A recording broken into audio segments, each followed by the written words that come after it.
Assalamualaikum warahmatullahi wabarakatuh dan salam sejahtera.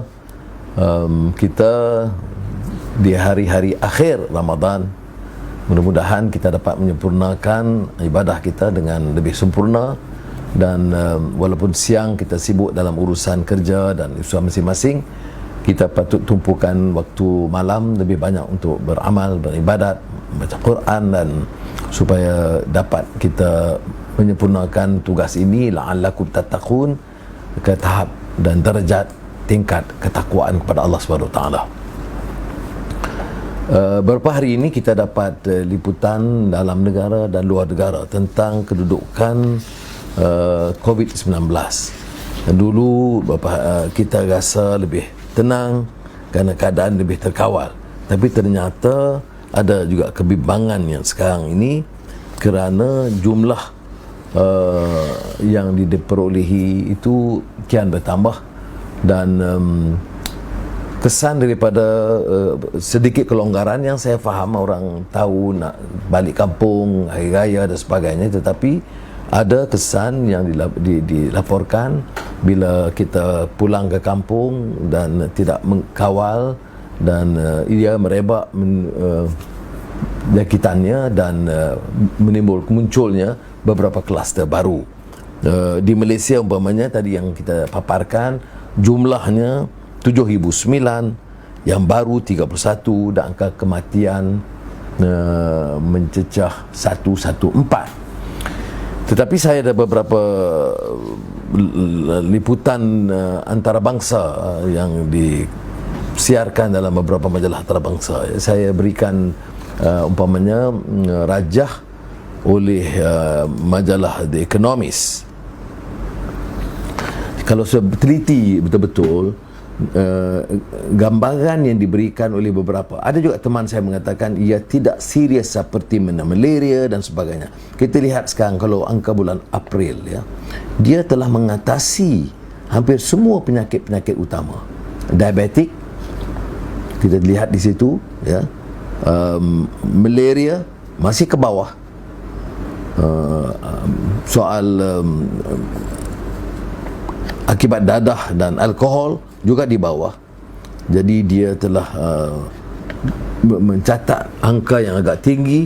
Maknanya angka kematian tertinggi bagi tahun 2020 ialah COVID-19, dan ia mengatasi barah payudara dan malaria.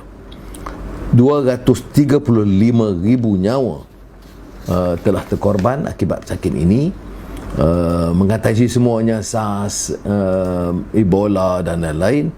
Dan oleh demikian ada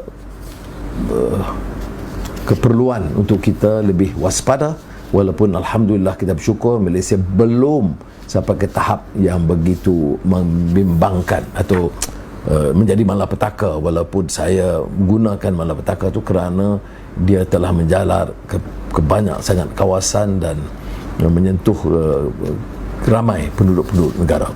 Dalam laporan Bloomberg umpamanya Mei 21 ada disebut tentang perkembangan di negara China.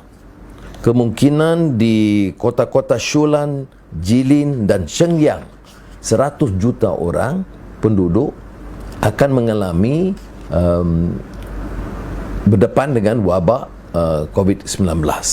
Dan ini membimbangkan, selain daripada simptom atau petanda awal, Wuhan itu kembali menjangkiti penduduk di sana. Dan oleh demikian saya hanya menunjukkan, ya, daripada laporan ini bahawa beberapa saintis dan pakar perubatan negara China sudah menyatakan kebimbangan mereka kerana ada kembalinya wabak ini. Dalam laporan Fortune umpamanya, ya, dia menyebut tentang satu masalah lain yang juga terkesan di negara China, iaitu mutasi. Maknanya penyakit itu kekal dalam rangka besarnya, tetapi dijelmakan dalam bentuk pusingan mutasi yang baru, dan ini menyebabkan kebimbangan pakar-pakar perubatan kerana cara mengobatinya itu mungkin ada kelainan. Itu saya bukan ada kepakarannya, kemahirannya, tapi cuma menyatakan dari laporan itu kita jangan pandang remeh masalah ini, dan untuk menjaga keselamatan kita haruslah waspada. Kalau di kampung, di surau, di mana-manalah tempat kerja, jangan kita anggap perkara ini enteng dan boleh kendorkan syarat-syarat tentang topeng dan juga jarak atau pembatasan sosial. Dalam laporan Al Jazeera semalam disebut umpamanya angka kematian itu lebih, iaitu 325,000. Saya kena semakkan ini, ada percanggahan sedikit dengan angka yang disebut dalam Economist. Tetapi yang sangat memprihatinkan ialah kerana ada kes baru 106,000 dalam tempoh 24 jam. 106,000 kes positif coronavirus dalam tempoh 24 jam menurut Badan Kesihatan Sedunia, WHO. Jadi pandemik ini kalau mengikut WHO belum menunjukkan tanda-tanda akan berakhir. Jadi saya hanya nak manfaatkan waktu pengantar ini untuk mengingat kita menjelang Aidilfitri Mubarak. Janganlah kita rasa keadaan sudah selesa, angka kematian sudah berkurangan, kes-kes yang dikenal pasti positif itu juga berkurangan, maka kita boleh agak merasa tenang dan lebih longgar peraturan kita.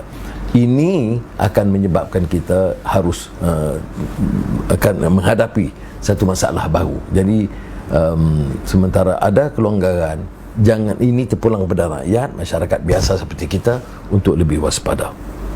Jadi ini sekadar peringatan dari seorang rakyat biasa yang bukan pakar, tetapi mengikuti perkembangan ini dan merasakan bertanggungjawab untuk saling menasihati dan mengingatkan. Perkara yang kedua yang menimbulkan keresahan ramai netizen dalam tulisan kepada mereka ialah masalah melonjakkan inflasi atau kenaikan harga barang. Saya bagi contoh ayam masa saudara Saifuddin Nasution kawal lebih berkesan.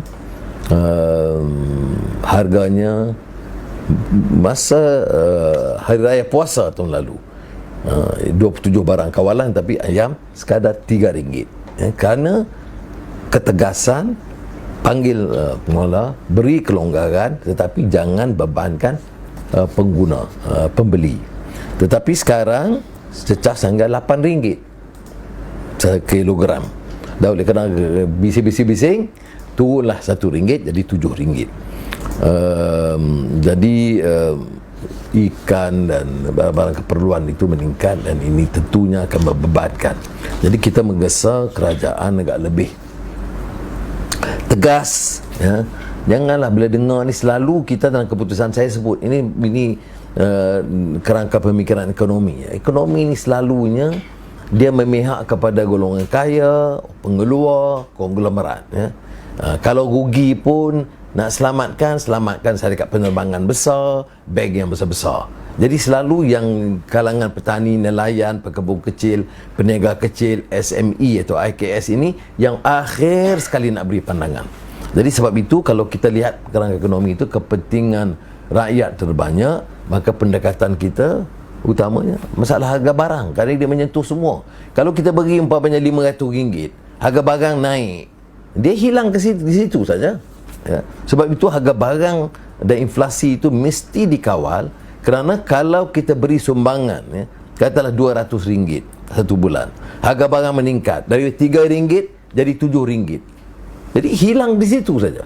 Maknanya hilang di barang yang kita beri tahun lalu, tetapi harganya meningkat. Jadi apa yang kita dapat selamatkan itu hilang kerana tidak dapat ketegasan daripada pemerintah, membiarkan orang peniaga-peniaga yang tidak bertanggungjawab mengaut keuntungan, dan pemimpin-pemimpin dan selalunya orang-orang besar ini dia pertahankan kepentingan ini kerana mereka lebih banyak hubungan dengan peniaga besar daripada rakyat biasa. Rakyat biasa itu hubungannya masa dekat pilihan raya saja.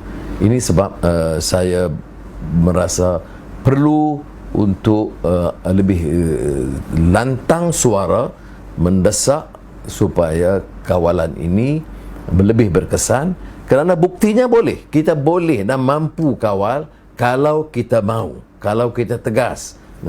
Pemasarannya, apps yang barunya, semua yang harus kita lakukan. Bukanlah maknanya kita boleh berikan harga yang percuma, tetapi kawal harga supaya lebih berpatutan. Sekarang ini gunakan COVID-19 untuk naik melambung harga. Orang hilang kerja, kalau kerja pun kadang sementara, kemudian ditimpa pula, ini disebut sudah jatuh, ditimpa tangga. Mana jatuh kerana jadi hilang pekerjaan, ataupun hilang allowance-nya, ataupun pekerjaan yang dah jadi sementara, tapi naik harga barang melambung gitu ya. Bukan sedikit. Kalau RM3 tahun lalu jadi RM7 dan RM8 tahun ini, itu naiknya melambung. Dan ini betul-betul bukan dapat jatuh ditimpa tangga lagi, jatuh ditimpa batu ya. Baik, yang rakan-rakan ramai menunggu hari ini ialah masalah mesyuarat Pakatan Harapan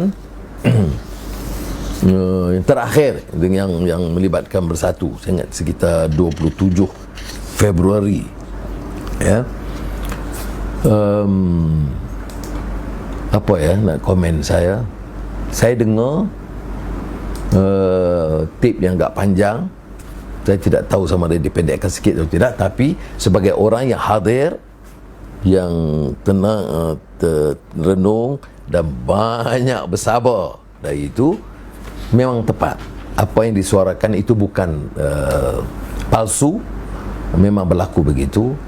Dan saya tidak fikir ia berlaku tanpa perencanaan baru, tanpa dalang besarnya. Kerana seperti mana kita tahu, yang dibangkitkan itu pertamanya apa ya, soal kedudukan Tun Mahathir sebagai Perdana Menteri. Tak ada siapa yang petikai, kita semua setuju. Dan seperti mana yang disebut dalam perjanjian sebelum pilihan raya, ini dibentang kepada rakyat dalam pilihan raya. Ini manifestonya, ini pemimpinnya yang sementara, dan kemudiannya lepas Tun Mahathir Anwar. Itu dipersetujui dan kita menang, mandat rakyat. Kemudian disebut mulanya 1 tahun, kemudian 2 tahun, kemudian kata lepas APEC. Saya setuju semua. Itu pun tidak memuaskan hati golongan ini. Saya dengar dia nak, kalau boleh, ada yang sebut, kakak tu sebut, kalau boleh biarlah sampai selama-lamanya lah. Ya ke? Ini putar belik politik ya, paling rendah dan jijik dalam sejarah. Ada yang kata, kami pertahan, kata tu. Orang yang benar-benar daripada awal tak pernah setuju. Saya tak setuju dengan Ketua Mahathir kat awal. Betul, saya lawan. Tetapi bila ada muafakat, kita janji, saya patuh. Dan saya sokong. Tiap kali ditanya, saya kata beri ruang. Give him the space and latitude to manage the affairs of the state without interference. Apa yang saya nak kemukakan, saya kemukakan secara peribadi kepada beliau. Beliau setuju, okey. Tak setuju, okey. Dia tak pernah tanya saya, okey. Dia tak pernah undang saya dalam mana-mana mesyuarat, saya okey. Walaupun saya dikutuk, anuan dia lemah, tak macam dulu, tak ada ketegasan, tak layak jadi pemimpin, saya telan kerana saya buat perakuan, janji. Saya tak mau khianat janji. Baik. Bila datang mesyuarat itu, beberapa orang Bersatu dan yang pengkhianat daripada keadilan rupanya merancang, membuat gesaan yang keras, membantah apa-apa pandangan, bercakap soal transisi. Itu janji lalu, itu tak kira, ini balik pada rakyat. Demokratik. Ya. Jadi tentulah beberapa teman kita dari Amanah, dari Keadilan, dari DAP menyuarakan, ya kita sokong Tun Mahathir, tetapi kita ada juga perjanjian. Ini dari 1 tahun ke 2 tahun, ke lepas APEC, ke lepas 3 tahun, kemudian sampai bila-bila. Jadi dah bertentangan dengan perjanjian, maksudnya mengkhianati perjanjian, bukan saja dalam kertas di antara Pakatan Harapan, tetapi kepada rakyat. Kepada rakyat. Setelah dengar panjang begitu begini, bertelagah sebagainya, saya pun tahu sandiwara politik masa itu. Saya pun lama juga dalam politik. Saya dapat baca ini orang nak cari alasan, terutama daripada Bersatu, untuk, dan juga pengkhianat, untuk kata kami tak setuju akan keluar. Saya dapat baca, maka saya pun konsisten dengan sikap saya sebelum ini. Tak usahlah berebut, berkelahi, ya. Kita ikhtiar, kita berunding, fatawakkal 'ala Allah. Ya. Jadi saya ambil keputusan di situ, penutupnya saya, ya. Setelah dengar semua, dah baca, saya kata ginilah, ya. Tak usah panjang-panjang gaduh-gaduh. Tapi sebelum itu saya sebut orang yang guna kuasa dia, dan saya jumpa Tun Mahathir bagi tahu janganlah bagi orang ganggu parti, gunakan kedudukan dan wang ringgit kerajaan untuk pecah belahkan parti. Jadi orang kata Parti Keadilan, dia bagaimana orang menteri-menteri kanan guna wang, guna kedudukan, lantik orang, pecah belahkan dalam parti, dalaman parti, dan ini dalam kerajaan Pakatan Harapan. Jadi saya guna tanggungjawab, suarakan. Tak berbuat apa-apa itu luar daripada keupayaan kita. Orang nak pecahkan Parti Keadilan, ya? Pecah sedikit, betul, 500-600 keluar, 1,000,000 ahli masih kekal. Tapi oleh kerana muslihat begitu, yang pecah parah-parahnya Bersatu. Itu soal Bersatu saya tidak mau komen lah. Ini soal audio semua. Ini soal Bersatu, soal mereka akan cuba leraikan dengan sebaiknya. Itu soal mereka. Tetapi saya gunakan majlis dalam mesyuarat itu juga, jelaskan, ya, ini pun dah berlaku. Orang-orang yang guna kedudukan mereka dalam kerajaan, pecah belahkan, kemudian kononnya menyerang orang-orang keadilan saja yang tuntut. Dia tu bukan seperti juga dari Amanah dan DAP yang tuntut ini kena janji, ya, ada perjanjian, ya. Sebab itu pada peringkat awal aku sudah tahu 5-6 bulan yang pertama Tun Mahathir jadi Perdana Menteri, yang hanya disebut setahun. Kemudian Tun Mahathir kata 2 tahun. Kemudian dia sebut lepas APEC, kemudian 3 tahun, dan sampai akhir. Ini yang menyebabkan keresahan daripada ahli-ahli Pakatan Harapan. Tetapi untuk elak daripada ketegangan perpecahan, saya memilih untuk mengatakan yang menimbulkan kemarahan ramai kawan-kawan saya, termasuk yang dalam majlis itu, ya? Kerana Amanah buat pernyataan tegas, DAP buat ketegas, Keadilan buat tegas, kemudian saya pilih untuk kata tak apalah, lepas APEC pun lepas APEC, tak mau tetapkan tarikh pun tak apalah, jalankan, ya. Tun Mahathir pun sambut, bukan nak beritahu tarikh, dia kata ikut saya nanti sampai sebelum pilihan raya 1 hari pun boleh. Saya diam, saya tak mau berbalah, dan itu ni dia ulang dalam sidang media berikutnya. Saya disegah oleh teman-teman, termasuk daripada Pakatan, ya, kawan-kawan daripada DAP, Amanah, Keadilan, kata Anwar, kita dah putus lepas APEC, tetap tarikh, pasal apa you pilih untuk lepaskan begitu je Mahathir? Saya kata kalau saya buat kenyataan tegas, dia akan menimbulkan pergaduhan dan menyebabkan perpecahan. Saya nak elak daripada alasan kepada golongan pengkhianat untuk gunakan ini sebagai alasan nak keluar. Tetapi namanya pengkhianat, kita buatlah cara yang baik macam mana pun nak selesai, dia khianat juga. Kerana rencana mereka bukan nak selamatkan Tun Mahathir, ya. Rencana mereka itu balik untuk khianat kepada seluruh perjanjian Pakatan Harapan supaya mereka mendapat tempat, ya. Kalau mereka itu betul-betul nak pertahankan Tun Mahathir seperti mereka dakwa, yang saya memang tak percaya, kenal mereka ini dah puluh tahun, dan saya tidak pura-pura. Saya menyatakan kerjasama kita itu terbatas kepada agenda reform. Selagi pemimpin buat komitmen untuk lakukan perubahan dan reform, kita sokong. Dan kedudukan Tun Mahathir, walaupun kita dulu bantah banyak isu-isu pokok dan dasar dengan dia, tetapi bila dia bagi komitmen, kita bagi sokongan. Dan saya sepanjang 2 tahun, apa pun mereka buat tohamahan, saya tidak gagu. Ya, saya dalam mesyuarat pun saya ambil satu pendekatan sangat sederhana, kan tidak mau goncang dan timbulkan pertikaian yang tidak akan menguntungkan negara dan rakyat. So saudara, yang kita harus ingat dan pengajaran pada ini apa dia?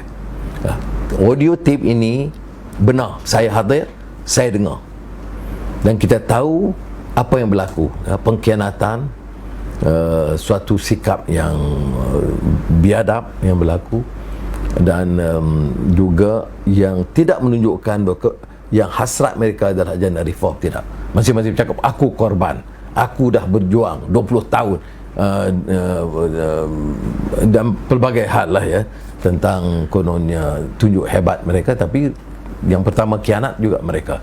Soalnya sekarang bukan soal itu ya. Soal kita balah ini soal pertikaian politik elit, tetapi agenda tidak ada.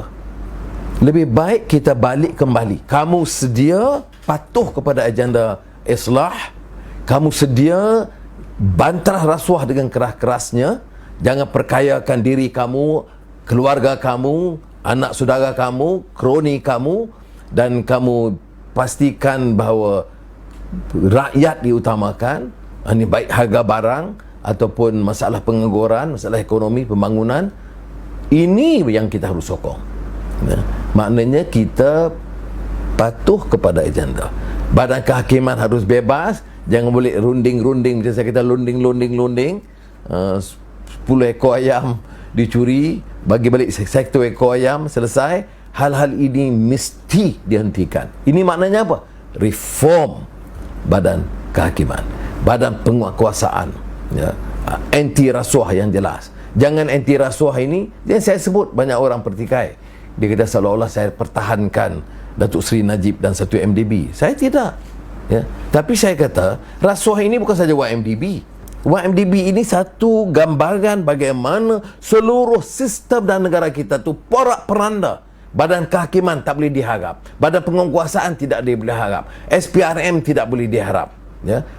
Elit pun kecundang, profesor-profesor semua takkan ngangguk ya. Sekarang baru nak tunjuk gagah, masa itu diam kelu membisu semua. Sistem itu yang kita harus baiki. Media harus bebas, profesor harus bebas untuk menyampaikan pandangan.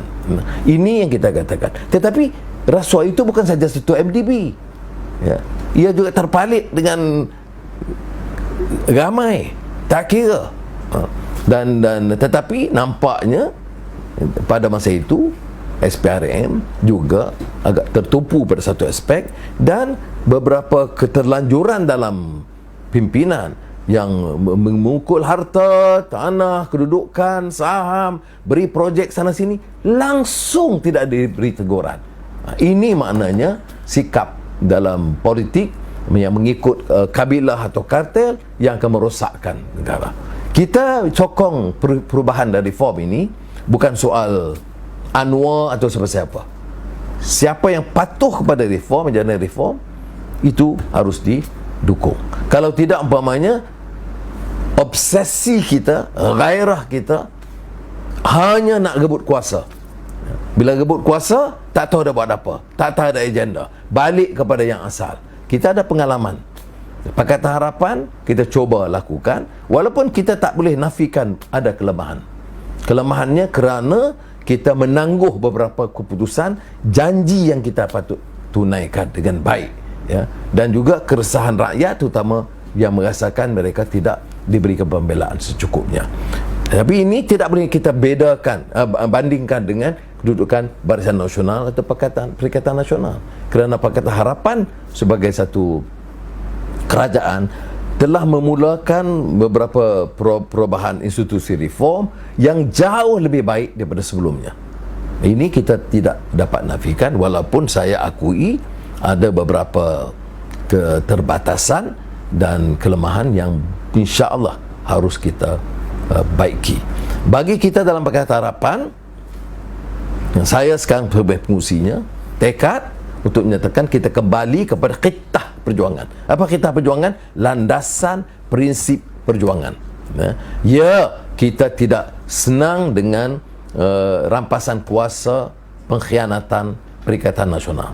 Ya, kita merasakan mereka ini lebih parah kerana kerja mereka dalam keadaan pengangguran sudah mencecah ratusan ribu, harga barang dan inflasi melonjak naik. Apa yang mereka lakukan?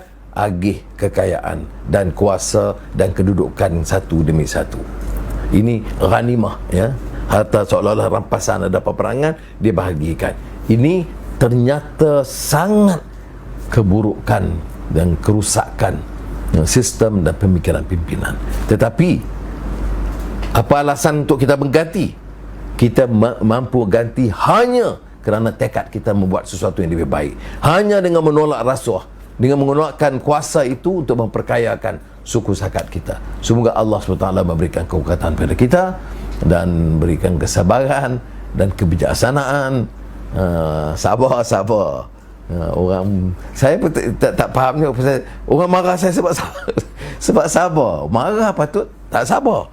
Ada selama ini umpamanya caci Anwar ni berebut saja, dia nak gulingkan Mahathir segera, dia tak sabar. Dengar tips ni baru tahu sebenarnya, ya, siapa khianat, siapa tak sabar, siapa nak sabotaj, siapa dalang, siapa pemain dalam wayang kulit yang berlaku dalam babak terakhir. Wassalamualaikum warahmatullahi wabarakatuh.